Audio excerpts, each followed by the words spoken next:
OECD에 있어서의 주요 국가들 중에 대도시에서 대학생 신청권이라든가 임대료 인상 상한제와 같은 임대차 안정화 정책을 시행하지 않고 있는 나라는 저희가 파악해본 바로 한국이 유일한 것 같습니다. 한국의 임대차가 그렇게 안정적인가에 대해서 굉장히 회의적인데 우리가 전월세 대란이라는 것들을 거의 반복적으로 겪고 있음에도 불구하고 다른 나라의 주요 국가의 대도시에서 일반적으로 시행하고 있는 임대차 안정화 정책을 하지 않고 있는 것에 대해서 한번 저희가 반성 조건을 한번 해봐야 되지 않을까 생각이 들고요.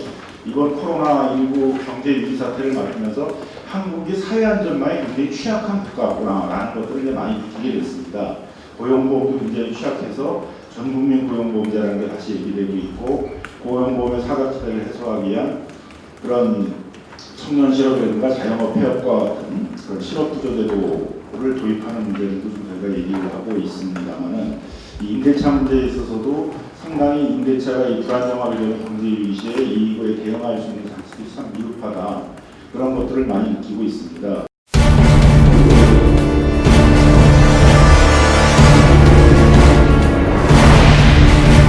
통계청에서 발표한 4월 고용동향을 보니까 팬데믹 3월에 팬데믹 선언이 있었죠. 3월 초 벌써 3개월 정도가 지났는데 2월 대비 3, 4월 두 달간의 취업자 감소 폭이 IMF 외환위기 첫 두 달 감소폭을 넘어섰습니다. 취업자 중에 일시 휴직자도 2월에 22만 명에서 3월에 161만 명, 99만 명이 일시 휴직자가 증가했고 이들은 대부분 임시 일용직이나 서비스업, 단순 노무직에서 종사하는 취약계층에 집중되고 있습니다. 해외에서도 코로나 경제위기 극복과 관련돼서 주거와 관련된 대책을 신속하게 발표하는 것도 감염병 위기로 인한 경제위기가 해고와 방패로 이어지는 사태를 예방하기 위한 조치이기도 합니다. 한국은 감염병 확산을 예방하는 데 있어서 어느 나라보다도 가장 모범적인 모습을 보여주고 있는데 이 포스트 코로나라고 하는 이 감염병 경제 위기와 관련돼서 특히 민생 위기와 관련돼서 어떤 대책들을 내놓고 있고 또 앞으로 어떤 대책들을 수립해야 될지 오늘 특히 그 중에서 주거 대책과 관련돼서 이야기해 보도록 하겠습니다. 먼저 두 분의 사례 발표를 듣고 그 다음에 해외에서는 어떤 대책들을 마련하고 있는지에 대한 해외 사례 그리고 저희 주거단체들과 세입자들이 요구하는 제도 개선안에 대한 설명들을 듣고 난 다음에 오늘도 법무부와 국토부, 보건복지부 그리고 서울시 LH에서도 관련 부처에서도 참석해 주셨는데 우리 관련 부처의 계획과 입장들을 듣는 시간으로 진행하도록 하겠습니다.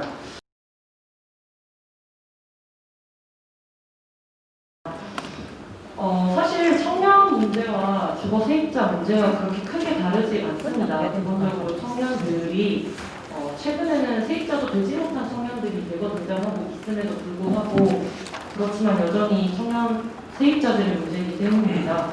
그런 점에서 그냥 사례들을 좀 말씀드리고자 하는데요.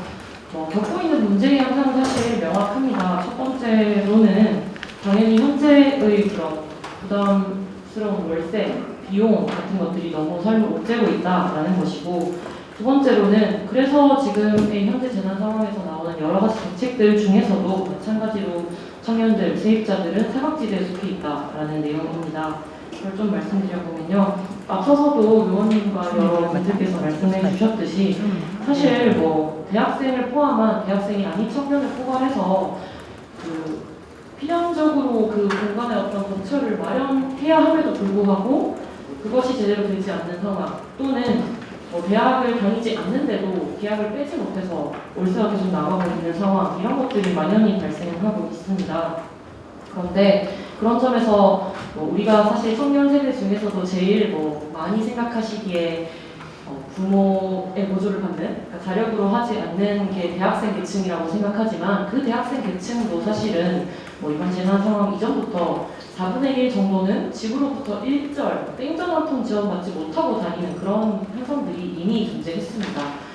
그런 데에서 현재와 같은 재난 상황에서 당연히 아르바이트 자리는 너무 많이 보셨죠? 200대 1 카페 지원자 이런 거라든지 그리고 신용카드 연체율이 20대에서 가장 가파르게 증가하고 있다든지 이런 것들로 인해서 경제난에 가장 취약하게 접하고 있는 것이 청년 세대고, 근데 그 청년 세대가 가장 그 주거비 부담을 많이 지출하고 있는 세대라는 것을 아마 아실 것이라 생각합니다.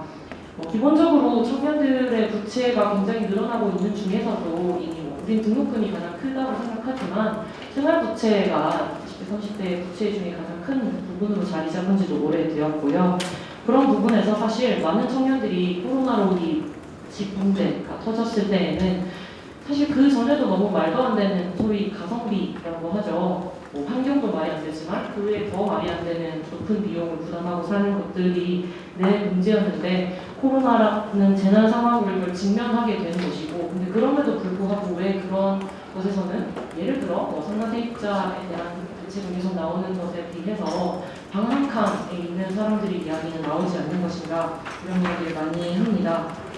그래서 하는 이야기는 월세를 언제까지 낼 수 있을지 모르겠다. 그리고 그렇게 월세를 못 냈을 때 도움 청할 곳이 없다. 그런 점에서 주거비 지원이 정말 절실하다는 이야기를 하고 있고요. 아까 말씀드렸던 재난 상황에서의 지원에서도 좀 소외된다는 말씀은 특히 청년들이 살고 있는 집의 대부분은 비접정 주거, 불법 건축물 이런 곳들입니다. 그러니까 사실 주택임대차보호법 상으로는요, 그냥 이제 어떠한 곳이라도 주거용으로 사용하면 전입신고, 걱정일자 이런 것들이 다 가능해야 하지만 현실적으로는 내가 살고 있는 그 방 한 칸을 제대로 주소를 찾아내서 그 집에 전입신고하고 그걸로 내가 제도를 참 여러 가지 써먹기가 쉽지 않습니다. 그런 점에서 기존의 재난지원금 또는 주거급여도 배제되어 있고 이런 점들에서 1인 가구, 청년으로 대표되는 기존의 정상 가족제도에 들지 못한 사람들은 소외가 되는 것이죠. 그런 이야기들을 좀 중간적으로 드렸고요. 그런 점에서 사실 필수적으로 그 기존의 집 문제에 대한 해결책, 그러니까 주택임대차보호법 개정, 그리고 그 내용 안에서도 예를 들어 차임 증강 청구권 이런 것, 또는 임대차 분쟁 조정위원회가 실제로 좀 권한을 가져서 이런 거를 도마 위에 올려볼 수 있는 곳이 되는 것, 이런 것들이 해결책으로 너무 절실합니다. 현재로서 앞서서도 김남근 대표님께서 말씀해 주셨듯이 사실 우리나라는 굉장히 제한적인 주택임대차보호법을 가지고 있기 때문에 그나마 좀 써먹을 수 있는 그런 계약 갱신권은 무시적 제약 갱신 이런 정도밖에 없죠. 그런데 그런 것들을 전반적으로 개정하는 것, 그리고 그 월세가 체납되었을 때 계약이 해지당할 수 있는 것, 또는 강제 집행 이런 것들에 대한 부분들이 청년에서 시작했지만 세입자 전반에 필요한 그런 내용이라고 보실 수 있습니다. 아까 이제 사연을 말씀하셨지만 얼마 전에 이제 한국사연에서 취업자가 얼마나 감소해 있는지 이제 IMF가 위에서 이렇게 자료를 냈던 것들이 있죠. 근데 이제 홈리스 분들이 대부분 이런 일자리에 고용되어 계신데 고용위기 이런 것들이 이제 주거위기로 드러나는 모습들이 보이고 있습니다. 보면 임시 일용직이나 단순노무직, 그다음에 숙박, 음식점업 이런 것들이 막 59만 명, 25만 명, 19만 명 이런 식으로 줄어드는데 대부분이 이런 직종의 당사자분들이 일을 하고 계시거든요. 그래서 건설 일자리가 줄어들어서 퇴고위기에 처하고 거기에 주거복지센터 이런 것들이 그나마 이제 전세임대주택으로 대응해서 퇴고는 막고 이런 것들이 현장에서 보여지는데 사실은 이 퇴고 위기를 전세임대로 막았다는 것도 넌센스예요.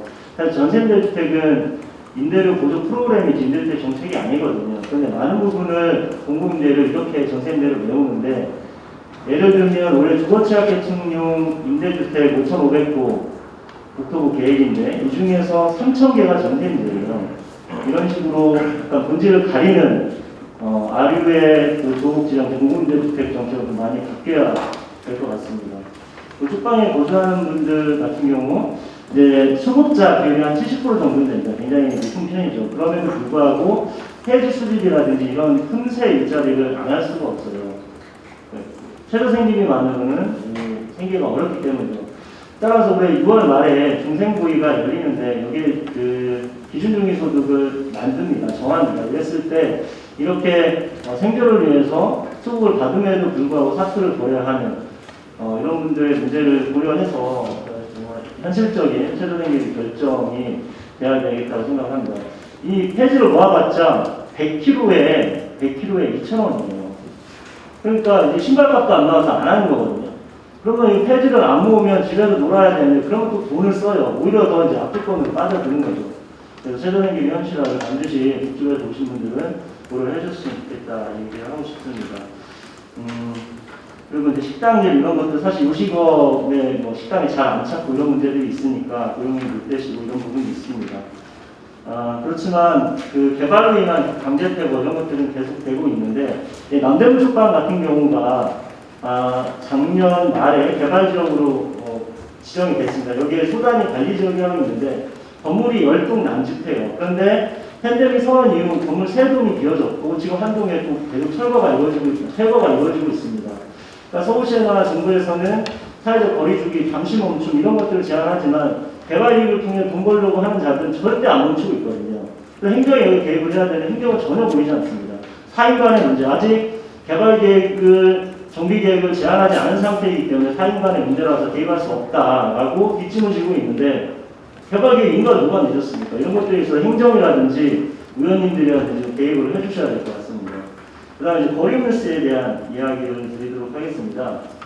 먼저 이제 자료도 이렇게 내주셨는데 긴급 지원에서 몇 가지 이제 완화 조치를 한시적으로 한다라고 이야기를 하는데 사실은 홈리스에 대한 그러니까 노숙을 위기로 해서 긴급 지원을 하도록 되어 있긴 합니다.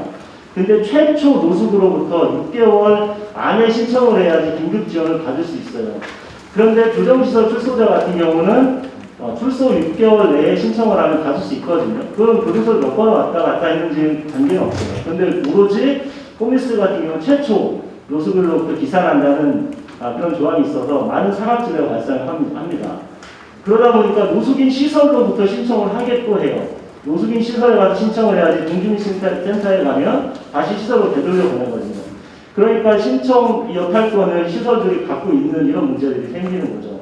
또 기초생활보장이라는 이런 진입하기 위해서는 어쨌든 주거지에 진입해야 되는데 긴급복지제도는 이렇게 보수적이고 그다음에 거리홈리스에게 감을 얻어주는 임시주거비 지원이라는 게 노숙인복지법에 있습니다. 근데 이게 지방이양되어 있기 때문에 17개 광역 중에 하는 데는 7개밖에 안 돼요. 나머지 10개 광역에 사는 사람들은 거리에서 벗어날 수 없고 아무리 가난해도 기초보장제도에 지정할 수 없다는 문제가 있습니다. 그래서 긴급복지제도가 이렇게 찔끔찔끔 뭐 이렇게 기준 완화하고 한시적으로 할 게 아니라 지금 위기에 있는 사람들한테 확 열고 그리고 팬데믹 같은 이런 상황도 긴급 위기 사유로 반드시 지정해야지 이런 위기를 좀 잘 넘을 수 있다라고 생각을 합니다. 그리고 마지막으로 재난지원금에 대해서 분통이 터지는데요. 저희가 5월 9일날, 10일날 서울역에 나가서 이틀 동안 긴급 실태조사를 했는데 102명의 거리홈리스가 응답을 하셨어요. 지자체에서 하는 방식과 중앙정부 재난지원금 방식이 똑같기 때문에 온라인 신청하고 카드 주고 이런 방식이 같기 때문에 지자체 재난지원금 얼마나 받았느냐가 향후에 전국민 재난지원금을 얼마나 받을지에 대한 선례가 될 거라 생각해서 조사를 했어요. 했더니 102명 중에 긴급재난지원금 받은 사람 12명밖에 안 돼요. 왜 못 받았어야 하니까 10명 중에 4명은 서울에 주소지가 안 되고 지방에 돼 있어요. 그리고 통장 있고 신용카드 있는 사람은 20% 정도밖에, 20-30%밖에 안 돼요. 그리고 받으면 뭐를 하고 싶어요? 라고 물어보면 절반 정도가 주거비를 쓰고 싶다라고 해요. 근데 전국민 대상 지원금 받은 사람들 조사에 한 60% 정도는 식료품비로 썼다고 하더라고요. 홈리스 같은 경우는 집이 없기 때문에 주거비를 쓰고 싶은 거죠. 물건 사서 어디다 쟁여놓을 겁니까, 이거를. 그런데 다 카드나 이런 걸 주기 때문에 월세를 낼 수 없는 거예요. 고시원 쪽방 다 현금 받거든요. 그리고 지역에 있어서 지역 가서 써야 되는 문제가 있습니다. 못 쓰는 거예요. 그래서 12명밖에 못 했는데 이런 문제 계속되고 있습니다. 거주 불명등록자 쓸 수 있다, 신청할 수 있다라고 행안부에서 얘기하지만 그럼 관할이 어딥니까? 라고 제가 5월 6일날 물어봤는데 등록 기준주의로 할 것을 생각하고 있으나 아직 안 정해졌다. 정해지면 연락 주겠다 했는데 아직까지 전화가 없어요. 이거 못 받는 거거든요. 그래서 가장 가난하다는 그 이유가 긴급하게 지원하는 재난지원금조차 포기하게 만드는 이유가 되는 거죠. 그러니까 기부를 강요하는 문제가 있는 거죠. 이런 문제를 좀 반드시 살펴봐 주셨으면 좋겠고 끝으로 홈리스에 대한 강제퇴거가 코로나19를 들면서 굉장히 많이 이루어지고 있습니다. 이번 주 월요일부터 고속터미널에서 홈리스 강제퇴거 있었고요. 5월 22일 날 쓰레기차 2대를 동원해서 서울에 있는 홈리스의 짐들을 다 치워버렸어요. 위기에 있어서 가장 약한 사람들을 먼저 보호하고 어떻게 이들에게 긴급하게 주거를 제공할 것인가 이런 궁리를 하는 게 아니라 이때가 싶어서 싹 치우는 거예요. 이런 부분들에 대해서 좀 같이 경각을 하시고 보장하고 보호할 것들을 좀 강구를 해주셨으면 좋겠습니다.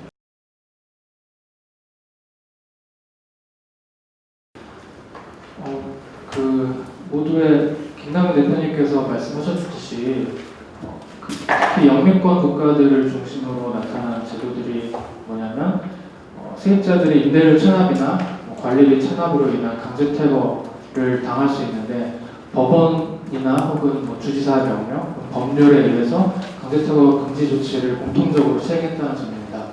강제 퇴거 금지 조치가 가장 기본적이고 즉각적이고 어떻게 보면 또 가장 쉬운 정책이기 때문에 이런 강제 퇴거 금지 조치를 시행하지 않는 나라는 거의 없는 걸로 저는 파악을 했고요. 미국 같은 경우도 주 단위로 굉장히 많은 행정명령들을 통해서 강제 퇴거를 금지하고 있었고, 그리고 특히나 수도, 전기, 가스, 그리고 인터넷 이런 기본적인 필수 서비스들에 대한 공급이 중단되지 않는 조치들도 굉장히 적극적으로 시행하고 있다는 점을 굉장히 흥미롭게 봤습니다. 그리고 특히나 연방의 주택개발부에서는 이제 주택담보대출 상환금을 이제 유예하는 조치들을 가장 적극적으로 시행하고 있었던 것도 눈여겨볼 만하고요. 한국 같은 경우는 이제 신용대출이나 이런 쪽은 상환을 유예하는 조치들이 발표되는데 주담대나 전세자금 대출에 대한 유예 조치는 아직까지 시행이 되지 않고 있어서 특히나 이 부분에 대해서 좀 특별히 신경을 써줬으면 하는 바람이 있습니다. 그리고 11페이지, 12페이지를 보시면 주로 내용은 필수 서비스에 대한 이제 돈가금 납부가 유예된 사람들에 대해서 유예 조치를 내리고 그 필수 서비스가 중단되지 않도록 지방정부나 주정부가 이제 보장해야 된다는 내용들이 있는 거고요. 그리고 13페이지를 보시면 이제 프랑스 사례가 나오는데 프랑스는 기본적으로 뚜얼 이베날이라는 어떤 제도가 있는데 이게 뭐냐면 겨울철에 강제퇴거를 금지하는 조치입니다. 겨울철에 사람을 강제퇴거하면 그 사람 생명을 위협한다라는 어떤 위험이 있기 때문에 적어도 동절기에는 강제퇴거를 금지하는 조치인데 이 조치를 5월까지 유예해 놓은 그런 것도 있었고, 그리고 주택 세입자뿐만 아니라 상가 세입자들에 대한 어떤 퇴거 금지 조치의 제도도 추가적으로 있었습니다. 그리고 바르셀로나의 사례가 가장 흥미로웠는데 이제 바르셀로나 같은 경우는 대규모 임대사업자하고 소규모 임대사업자를 나눠서 특히 대규모 임대사업자에 대해서는 이제 임차인들에 대한 임대료 납부를 유예하는 조치를 시행했고 그 임대료 납부를 유예하는 것으로 어떤 임대사업자들의 소득이 그냥 성실되는 걸로 끝나는 게 아니라 그 납부 혹은 유예된 임대료를 임차인들이 향후 3년간 분할해서 납부할 수 있는 그런 제도를 시행했습니다. 그리고 소규모 임대사업자 같은 경우에는 어떤 스페인의 금융제도를 통해서 지원할 수 있는 제도를 만들어놨고요. 특히나 또 임차인들의 경우에 임대료 납부 유예를 요청할 수 있는 권리를 부여했는데 만약에 그 요청이 임대인에서 거절당할 경우에는 스페인 금융공사가 이제 무이자 최대 10년간 무이자로 상환할 수 있는 제도도 만들어놨습니다. 그리고 특히나 최근에 코로나 사태 초기에 좀 많이 주목을 받았었는데 가정폭력 피해자들 같은 경우에 이제 주거 문제가 해결되지 않는 것들을 예방하기 위해서 임시주거 지원 대책을 특별히 마련한 것도 흥미로웠습니다. 그리고 공공주택 사업자들은 특히나 이런 임대료나 관리비를 유예하는 제도들을 시행하고 있었고요. 네. 그런 것들이 공통적으로 시행되고 있었다는 점을 꼭 소개해드리고 싶었고, 그 다음에 9페이지를 보시면 이제 이제 임기가 거의 끝나셨는데 유엔 주거권 특별보고관이 3월, 4월에 걸쳐서 굉장히 많은 가이드라인들을 발표를 했습니다. 그 중에 이제 세입자와 주택담보대출 채무자를 위한 보호를 위한 가이드라인 특별히 또 발표를 하셨는데 이 내용들을 살펴봐 주시면 좋을 것 같습니다. 그 중에서도 제가 특별히 강조하고 싶었던 부분은 이제 4번에 골드 표시해 놓은 부분인데요.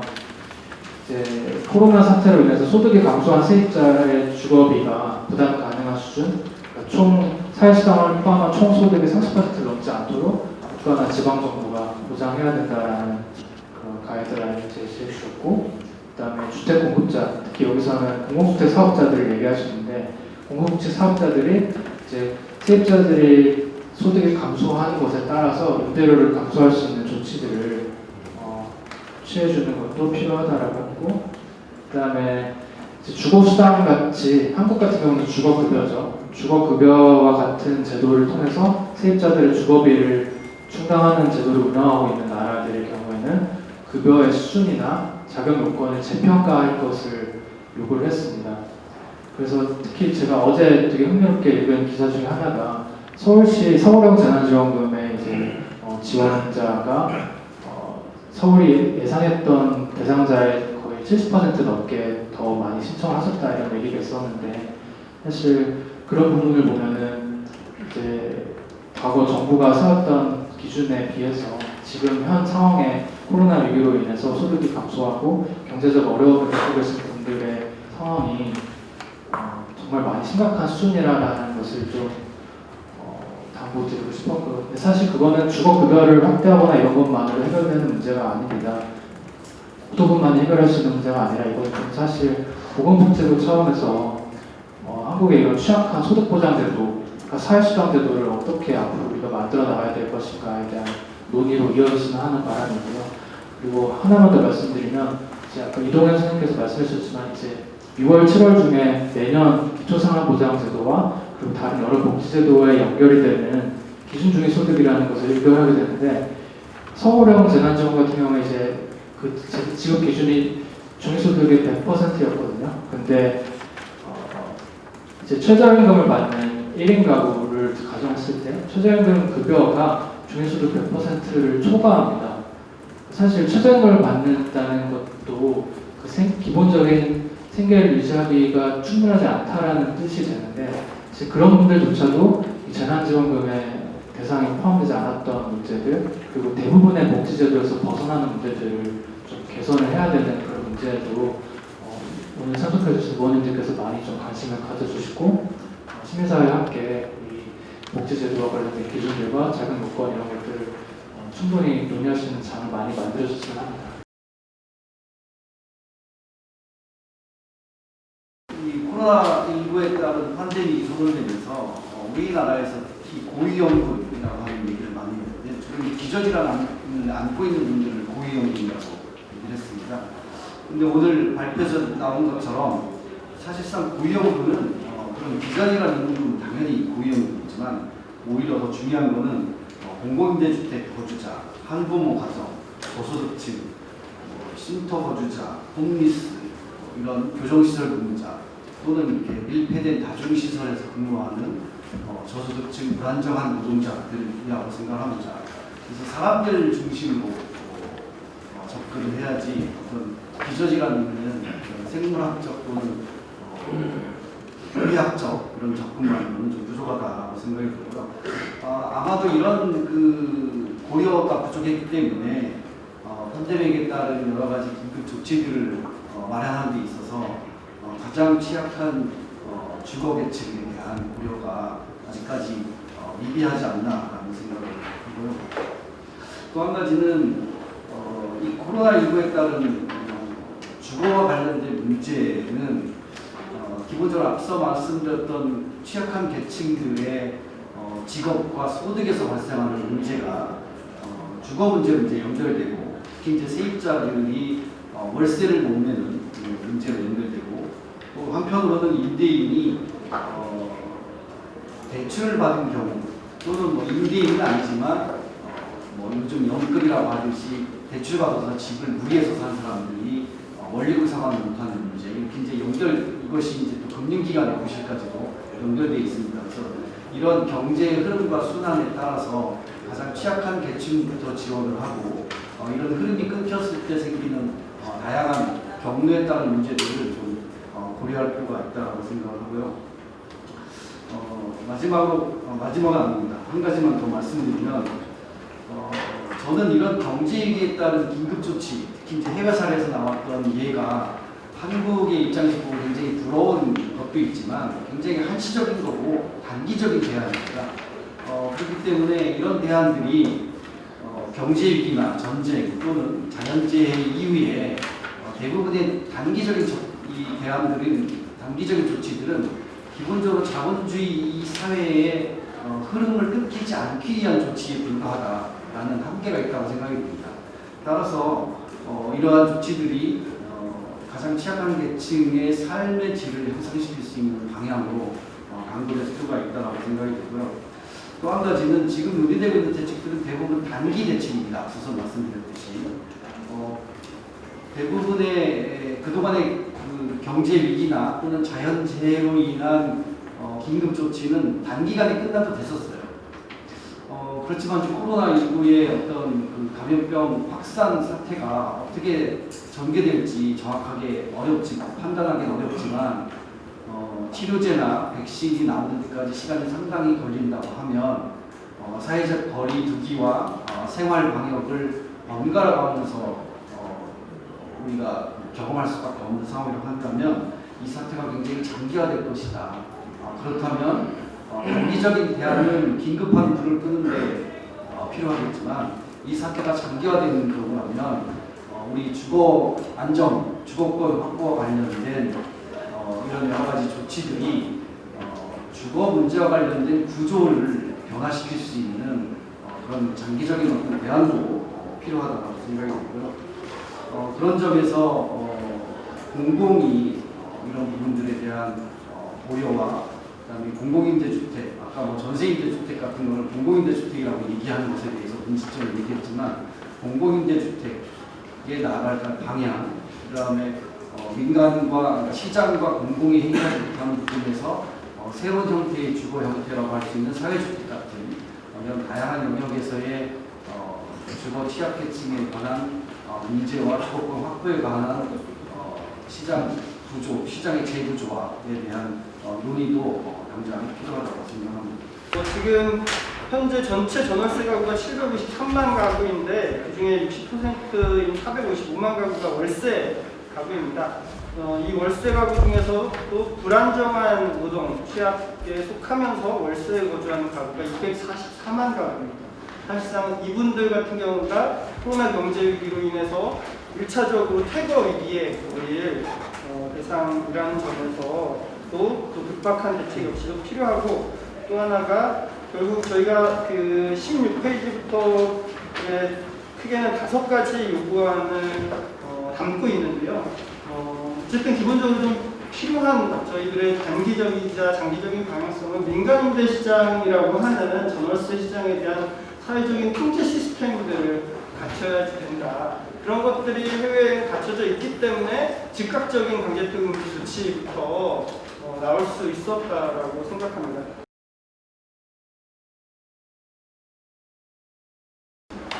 앞서 주신 말씀 되게 잘 들었습니다.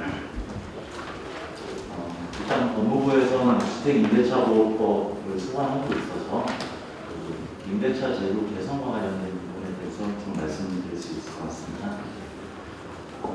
앞서 이제 박홍근 의원님께서도 말씀해 주셨고, 그 김남근 대표님께서 말씀해 주셨듯이, 현재 저희 그 주택임대차보호법에는 계약갱신 요건 제도랑 계약갱신 요건 제도가 좀 이루어져 있지 않습니다. 그리고 그 갱신 제도가 없는 상황에서 무시적 갱신은 물론 있지만 그 갱신 시에 전월세 인상률에 대해서 상한을 정하는 제도도 있지 않습니다. 근데 그 임대차 안정화 정책으로서 그 두 제도가 굉장히 핵심적인 정책이라고 생각을 하고 있습니다.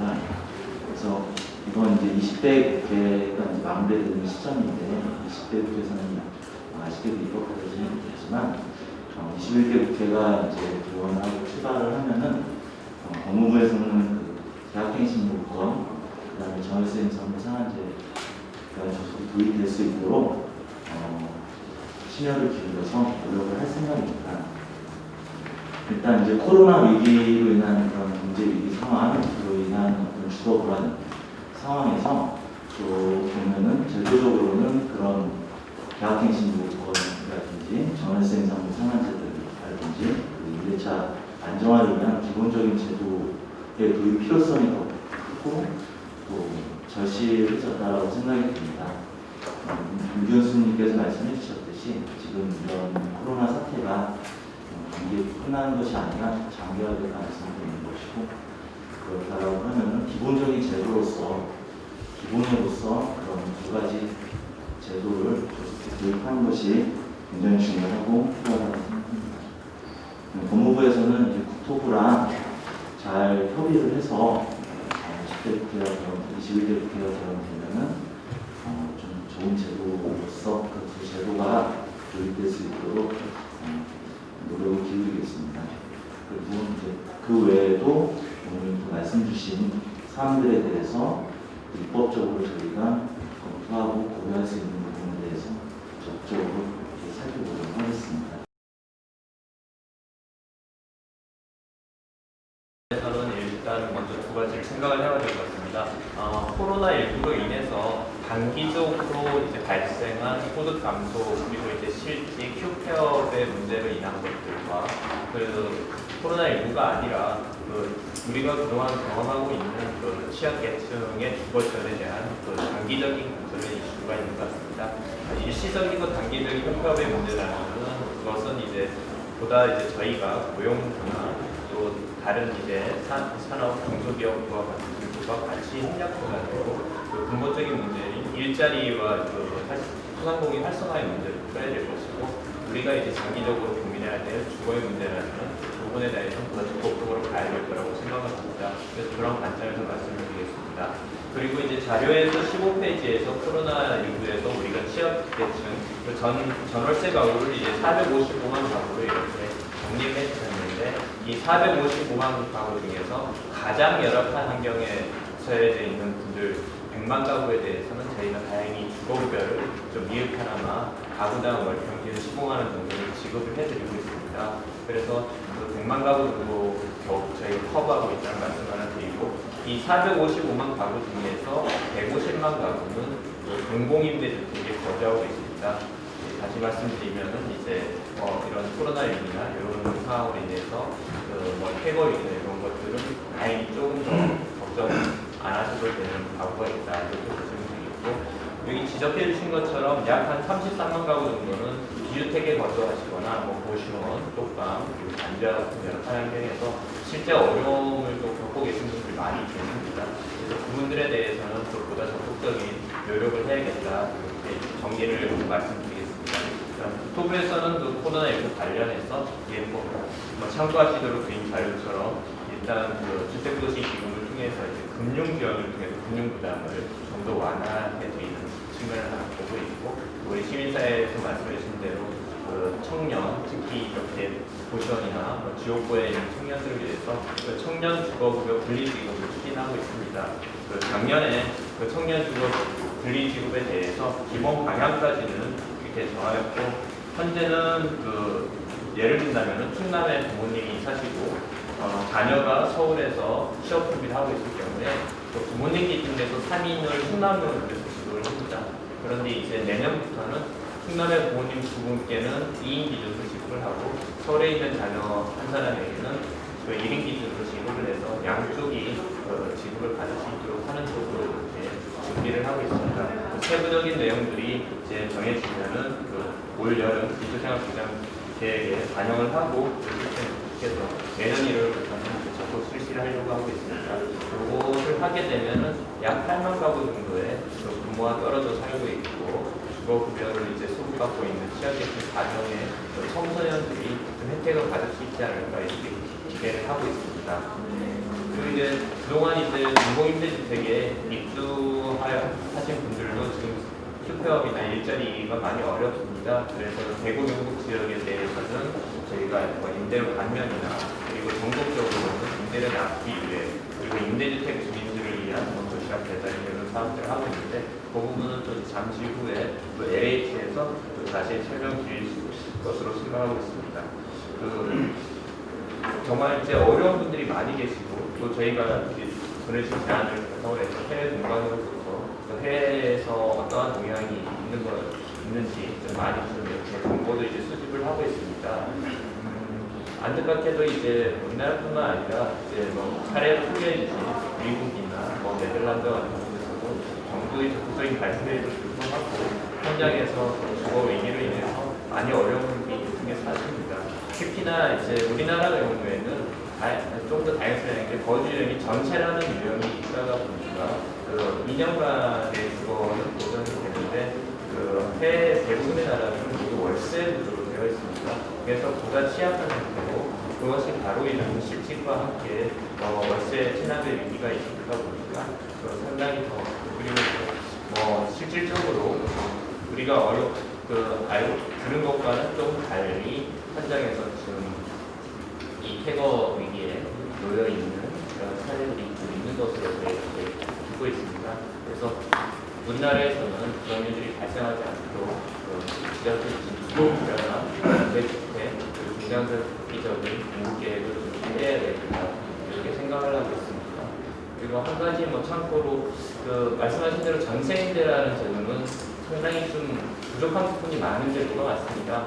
현재 공공임대 150만 원 중에서 23만 호가 전세임대 주택인데 전세임대 주택에 계신 분께 직접 찾아가서 여쭤보면 선생님 옆에 있는 뭐 영구임대주택이나 국민대 좀 옮기실래요? 아니면 여기 사실래요? 그러면 옮기고 싶다는 분들도 많이 계신데 반면 나는 그쪽 동네를 가고 싶은 게 아니라 내가 다니는 교회와 가까운 여기에 살고 싶어 라고 해서 계속 전세임대에 거주하고 싶어 하시는 분들이 일정 부분 계십니다.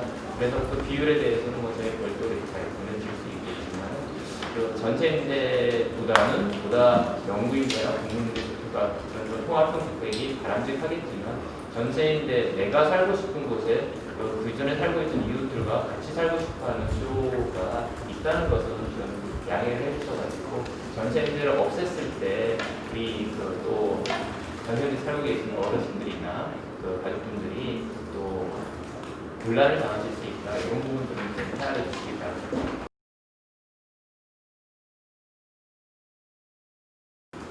그 발표해 주신 내용을 보다 보니 이거는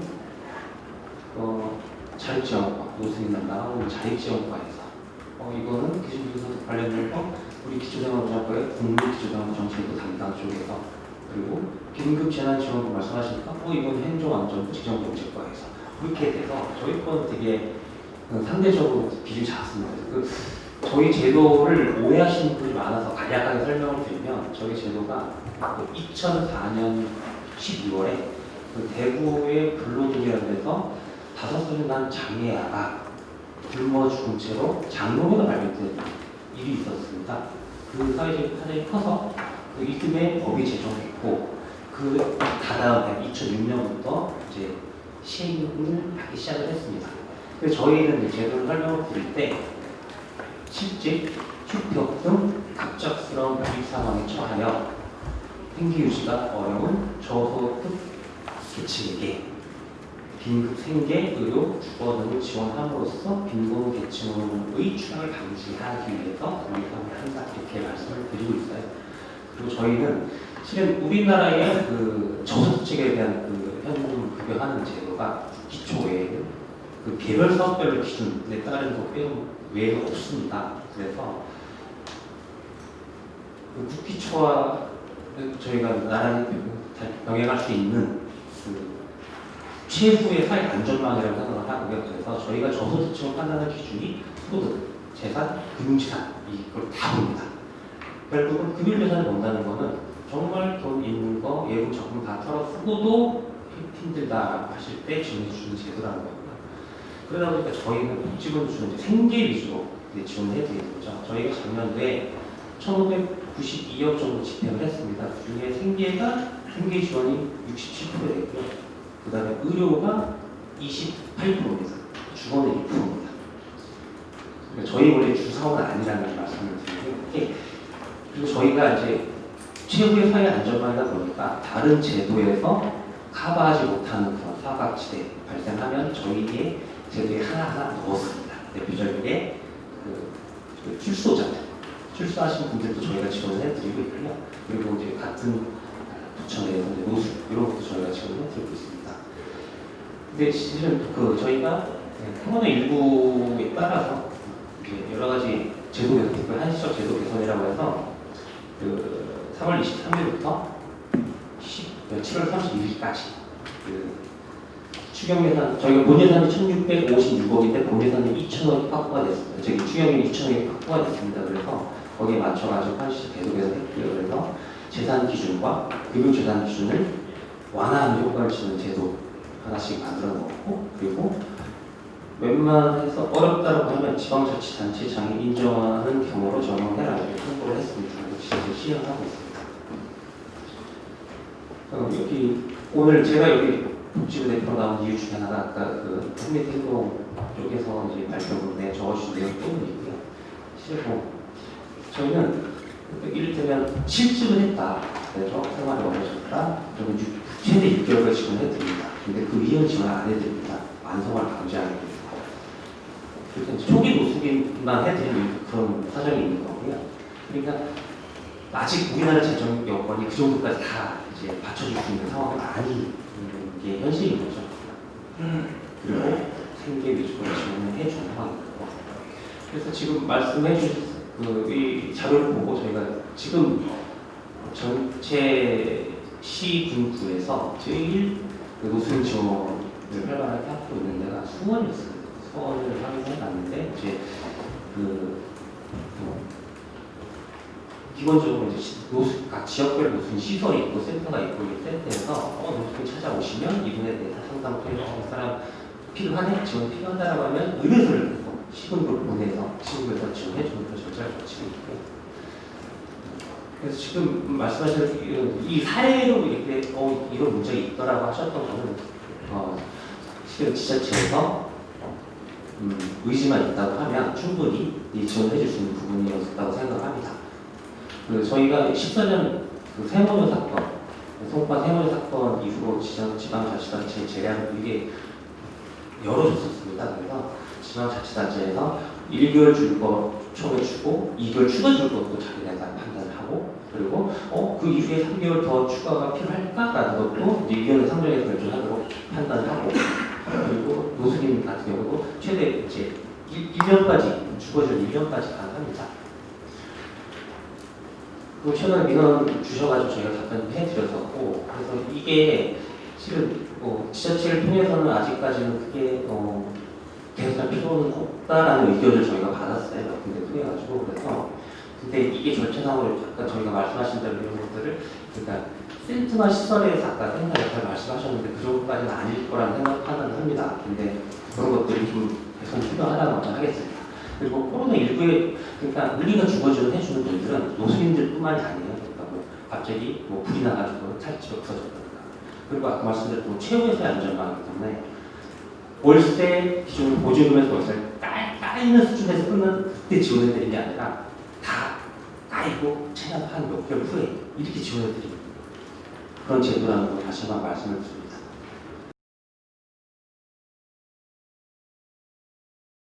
오늘 주신 말씀 중에 저는 이제 지자체이기 때문에 지방자치단체에서 할 수 있는 것들 위주로 그 코로나19 주거대책 요구안 관련해가지고 5가지 시가 있습니다. 요건 관련해서 이제 저희가 좀 말씀드릴 수 있는 것들 위주로 말씀드릴 건데요. 일단 그 전월세 상한제하고 이제 대학생신 청구권 같은 경우에는 이제 2015년 이전부터 이제 서울시가 계속 이제 국토부라든지 법무부 중심으로 건의했었던 사항이기 때문에 서울시 차원에서도 이제 적극 찬성하는 이런 입장이고요. 다만 이제 그 전월세 상한제가 향후에 국회에서 좀 논의가 된다라고 하면 그 아무래도 이제 그 지방 도시 또 지역별로 주택 여건이 다 틀리고 또 이제 그 임대료가 상승하는 이런 부분도 다 다르기 때문에 그 지방자치단체들로 어느 정도 이 이제 권한을 좀 이해해 줄 수 있는 그런 좀 논의가 좀 필요하다고 생각하고 있습니다. 서울이 틀리고 부산이 틀리고 대전이 지금 다 틀리기 때문에 이걸 그냥 하나의 법령으로서 운영하는 문제가 있을 거로 보여지고요. 향후에 어느 구체화되기 시작하면은 이제 시도지사 중심으로 조례를 운영할 수 있는 이런 권한 이양에 대한 부분도 좀 이제 검토를 해주셨으면 좋겠다는 말씀드리고 싶습니다.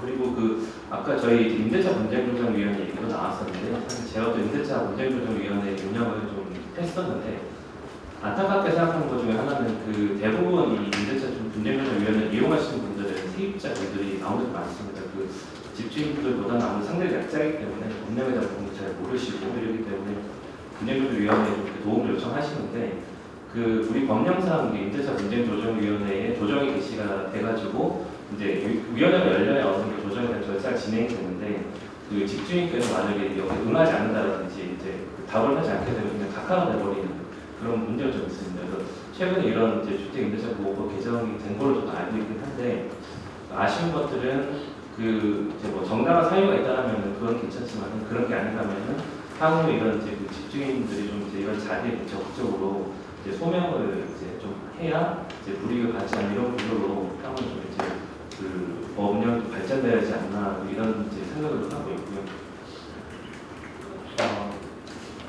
그 외에 이제 그 어느 정도 또 고시원에 대한 부분도 좀 말씀이 있었는데 고시원도 있었고 좀 쪽방도 있었고 이런 부분이 있는데 서울시가 이제 2019년 7월부터 고시원에 대해 가지고 주택 그 저희 이제 바우처 대상으로 포함을 했습니다. 해가지고 이제 저희가 월 5만 원씩 해가지고 이제 지원을 하고 있고 그리고 올해 4월부터 또 주택 바우처도 확대를 했습니다. 이 부분도 이제 기존 5만 원에서 월 8만 원으로 좀 더 확대를 시켰고 더군다나 또 이제 그 쪽방이라든지 시설 거주하시는 분들 중에 주거 상향을 위해 가지고 이동하실 수 있는 분들이 있다고 하면 특정 바우처 제도 운영을 하고 있습니다. 이 부분은 이제 그 주거 바우처와도 달리 그죠 1년 동안에 월 12만 원씩 1인 가구 기준으로 월 12만 원씩 추가로 이제 지원을 해가지고 그분들께서 또 주거 상향을 할 수 있도록 지원을 하고 있는 것들이 서울시에서 운영하고 있는 정책이고요.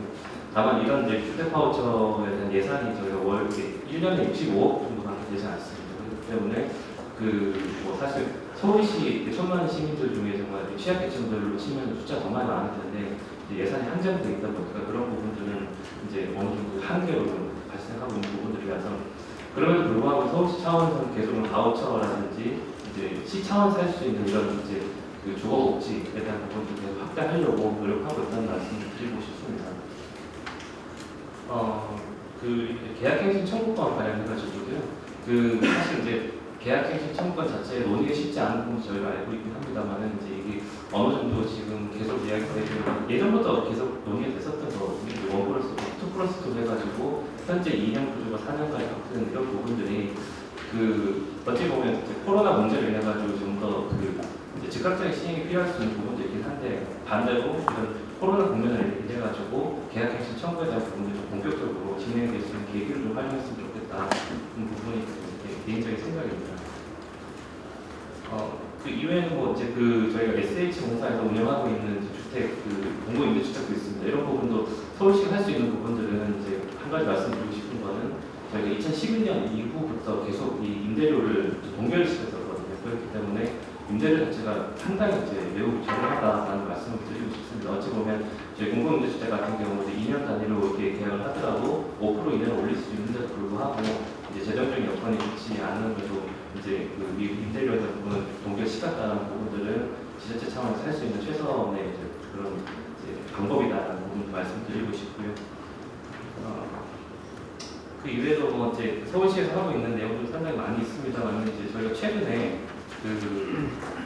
착취도시 서울이라는 또 그런 책을 또 발간을 하셔가지고 저희도 내부적으로 그 관심을 가지고 많이 봤었는데 그래서 이제 고시원에 대한 부분들 아까 설명드렸던 주택 바우처에 대한 확대라든지 또 그 이외에 또 서울시에서 하고 있는 이제 노후 고시원을 좀 매입해가지고 그 부분을 뭐 아까 말씀 주셨던 이제 새로운 주거 유형이 뭐 사회적으로 개량한다든지 이런 부분들도 앞으로 노력을 할 거고 쪽방촌 같은 경우에도 이제 그 아무래도 쪽방촌들이 대부분 정비사업 구역이 많이 있는 경우가 많거든요. 그런 것들은 이제 그 해당 지역 특성에 맞게 도시재생 사업하고 좀 연계해가지고 거기 살고 계신 분들의 어떤 이제 경제적 여건 그리고 그 안에 있는 또 그것들만 그 지역들만의 네트워크도 있는 걸로 알고 있습니다. 그런 네트워크도 최대한 이제 존중하면서 갈 수 있는 그런 이제 방법들로 가기 위한 그런 이제 개선 작업들을 진행하고 있는 걸로 알고 있고 그 이외에도 뭐 이제 그 내부적으로 보면 이제 저희가 향후에는 국토부에서 이제 주택 임대차 계약에 대한 신고 제도 보유를 하실 걸로 알고 있는데 그런 것들이 좀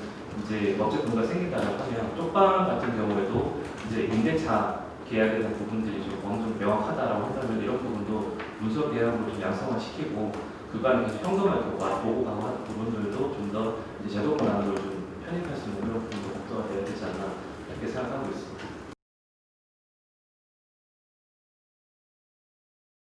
먼저 긴급 주거지원과 관련해서는 LH에도 관련법에 따라서 긴급 주거지원을 시행하고 있고 또 예로는 그 보성산불이나 포항지진, 일왕, 세종병원, 화재 같은 경우에 대해서 긴급 주거 지원 신청을 했었고요.